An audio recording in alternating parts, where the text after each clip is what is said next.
Boa tarde, eu sou o Rafael Farinha e eu tô aqui para falar do Monte Hours, o nosso jogo da atividade interdisciplinar. Nós somos da turma de Game Design da Paulista 2, período vespertino, primeiro semestre, turma A. Os outros integrantes do grupo são a Kitã, a Júlia e o Otávio. Algumas informações rápidas sobre o nosso jogo então. Ele é um jogo cooperativo, onde os jogadores devem coletar recursos e obstáculos periódicos vão aparecendo a cada rodada para atrapalhar os jogadores. A duração dele é de 30 a 45 minutos, ele é para 3 a 4 jogadores, e devido a uma certa complexidade que a gente encontra no jogo, ele é para mais de 13 anos. Para a gente construir nosso jogo então, a gente definiu um público-alvo. São pessoas de 15 a 17 anos, de todos os gêneros, que fazem parte de grupos sociais menores, não tendo tanto contato com muita gente. Eles vivem em cidades médias e grandes. São pessoas que têm um contato muito próximo com a cultura gamer e gostam de consumir videogames. São pessoas que adoram o tema de fantasia e têm acesso a livros e outras mídias que exploram isso. E também são pessoas que são criativas e gostam de expressar essa criatividade de alguma maneira. São pessoas que são dependentes dos pais ou de outros responsáveis. E são pessoas que têm livre acesso a redes sociais como Facebook e Instagram. Dentro disso, a gente construiu nossa persona, que é a Simone. Ela é uma garota de 16 anos, que está cursando no segundo ano do ensino médio. Ela tem 3 bons amigos e alguns outros colegas que ela conversa de vez em quando. Vive na cidade de Campinas com a mãe. Os gêneros favoritos de jogos dela são RTS, RPGs e MOBAs. Ela recebe um pouco de dinheiro periodicamente e ela gasta isso com livros e skins para os jogos que ela gosta. E anualmente ela gosta de frequentar eventos com a temática geek, que normalmente são encontrados em cidades de maior porte. Para a elaboração do nosso jogo, então, a gente escolheu a mitologia persa e dentro dela o mito da Simurgh. Para a mitologia persa, o zoroastrismo, que é a religião que eles possuíam, é extremamente importante. Ela é uma religião dualista, onde existe o bem contra o mal, e Ahura Mazda é a divindade suprema que representa o bem e está sempre numa luta contra Angra Mainyu, que é o mal. Ele também é conhecido como Ahriman, e ele é o grande vilão do nosso jogo. Já a Simurgh, quem ela é? É uma ave mágica imortal, que é muito parecida com uma fênix, e viveu já por 3 eras no mundo, e ela tem algumas responsabilidades. Entre elas, é chacoalhar uma árvore que possui todas as sementes que são cultiváveis pelos seres humanos. Ela espalha então essas sementes pelo mundo. E ela também tem uma participação no mito do Zal, que foi um garoto que foi abandonado pelo pai, o rei Sam, por ser albino. Ele acreditava que isso era um sinal de que ele era amaldiçoado por Ahriman. A Simurgh, então, adotou o garoto e criou ele como se fosse um de seus filhotes. O Zal, então, ele vai crescer e ter o objetivo de se tornar um grande rei, e essa vai ser a história que vai ser abordada no nosso jogo. Para a arte do nosso jogo, então, a gente usou essas imagens e algumas outras referências. Essa é a mais importante. Essa imagem a gente consegue enxergar a Simurgh trazendo o almoço para o Zal, o garoto albino. E aqui a gente também consegue enxergar os filhotes da Simurgh, que vão ser os jogadores. E isso tudo passa no Monte Albers, que é a montanha aonde o ninho deles se encontra. A gente também usou algumas imagens de arquitetura persa antiga para fazer alguns componentes do jogo. Algumas ilustrações de vestimentas para fazer a roupa do Zal. Essa imagem de penas do anime Tsubasa Chronicle foi muito importante para a gente definir as características das penas, que são muito importantes no jogo. E essa imagem do Ahriman, que é uma criatura do jogo Final Fantasy X, foi usada para a gente construir o nosso vilão. Outros vilões muito importantes para o nosso jogo são os Deva, que são os servos de Ahriman, e os obstáculos que vão aparecendo a cada rodada para os jogadores enfrentarem.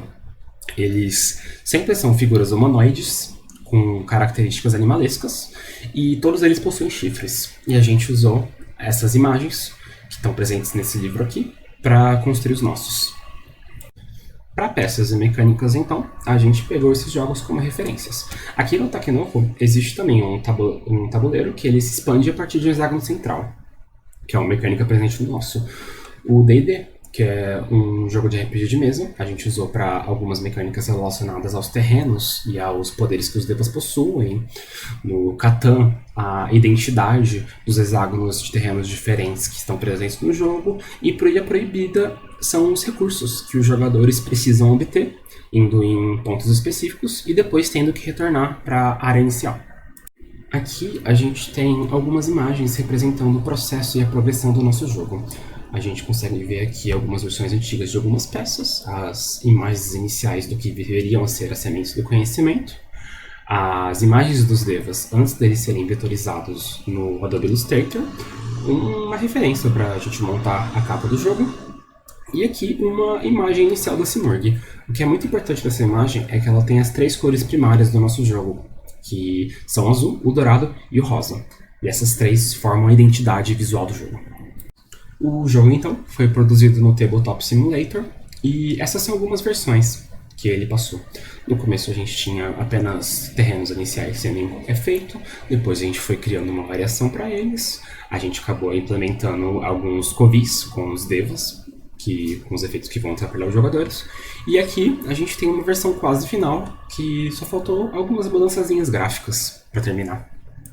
Agora eu vou falar então de algumas peças do nosso jogo. A gente tem aqui o tabuleiro, com a posição inicial no meio, onde os jogadores iniciam e acabam o jogo, o contador de rodadas, que mede quanto tempo os jogadores ainda têm para terminar, as pernas da Simurgh, que são um recurso emergencial, o cartão das sementes, onde elas têm de ser entregues assim que são coletadas, peões, que são os jogadores, o olhar de Ahriman, que é uma peça que marca um jogador que vai ser prejudicado a cada rodada, um dado de 6 lados usado para algumas mecânicas, um cartão de resumo para ajudar os jogadores com algumas informações que podem ser um pouco mais complexas, pontos de energia, que são recursos que os jogadores têm que ficar muito atentos, um manual do jogo e um saco de pano, que ele estaria presente na versão analógica do jogo, mas como a gente usou o tabletop, isso não foi necessário. Os jogadores, então, vão se movimentar por terrenos que são colocados acima do tabuleiro. Aqui tem o ninho da Simurgh, que é a posição inicial, e os outros 5 terrenos que são puxados conforme o jogo vai progredindo. Cada um deles tem efeitos que podem auxiliar ou atrapalhar os jogadores. Aqui a gente tem os covis do Deva, que eles ficam numa pilha e os jogadores vão puxando eles a cada rodada para conjurar um oponente que vai causar um efeito baseado em qual apareceu. Conforme os jogadores vão se movendo pelos terrenos, eles têm que chegar até as sementes do conhecimento, que vão estar espalhadas pelo mapa. Cada uma delas contém uma sabedoria para que os alvos se transforme num bom rei, e o símbolo que elas possuem é relacionado a isso. Adicionalmente, cada uma delas opõe a um outro Deva, então existem 10 sementes para combater 10 Devas. E aqui então a gente vê as 10 cartas dos Devas. Cada um deles possui um poder diferente que vai atrapalhar os jogadores, e elas são afastadas do jogo conforme os jogadores vão derrotando os Deva. No verso delas tem algumas informações, como o poder de combate do Deva, a semente que vai opor a ele e as informações sobre os efeitos que eles vão causar durante o jogo.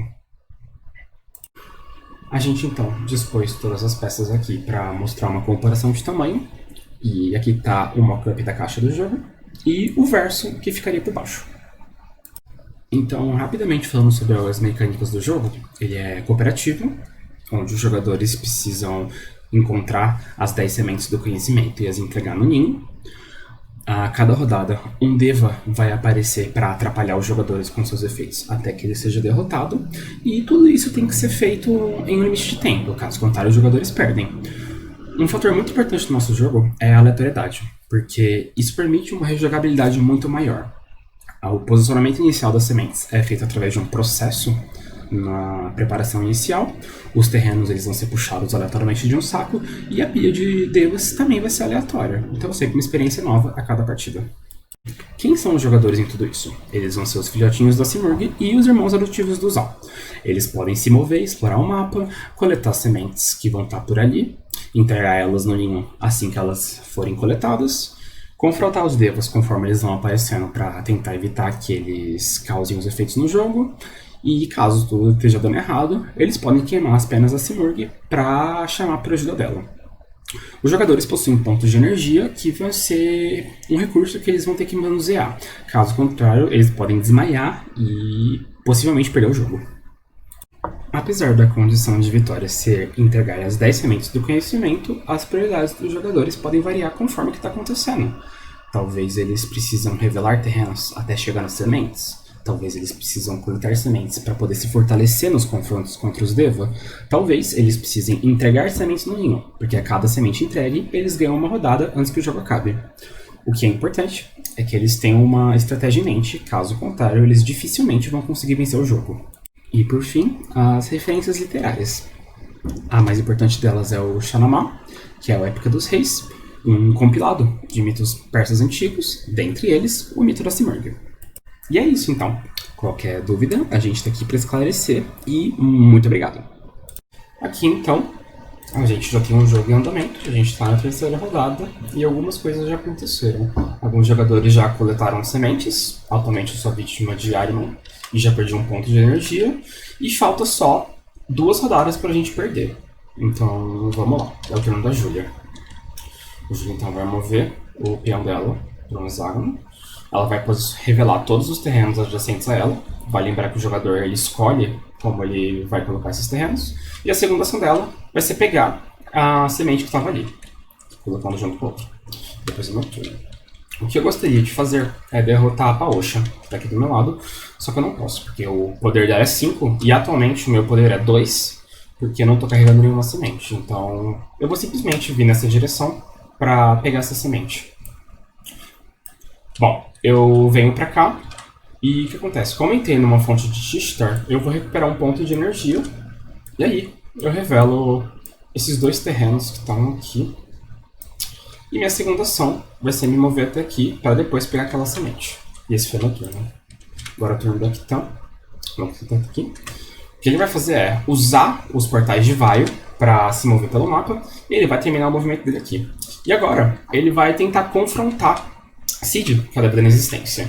Primeira coisa que ele tem que fazer seria gastar um ponto de energia, mas como a gente tem a Paosha no jogo, ele vai ter que gastar um ponto adicional, porque esse é o efeito dela, para poder confrontar o Deva.